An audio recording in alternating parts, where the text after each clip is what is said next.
There's a key over here. See this weird looking short stubby key? Okay. That turns off the fountain.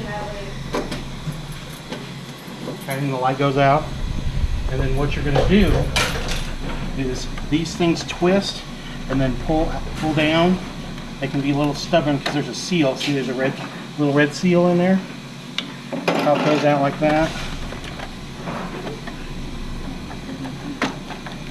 You're just pulling straight up? Yeah. You have to pull once you pretty twist intensely. once you twist it, usually I get my thumbs underneath that lip and then pop them out.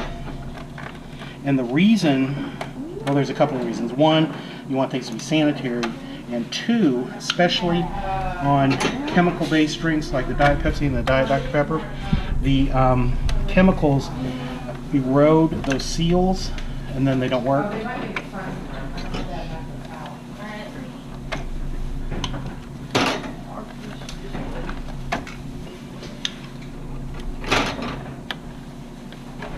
Okay, come on.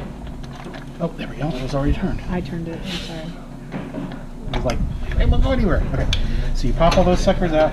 Usually you get one of those handy dandy chili containers that we use for everything, and put those in there, run water, rinse them off. Really hot water. If you run hot water through all of those parts, it will keep the syrup from drying in it. And don't worry about the ice, it'll melt and you'll be good.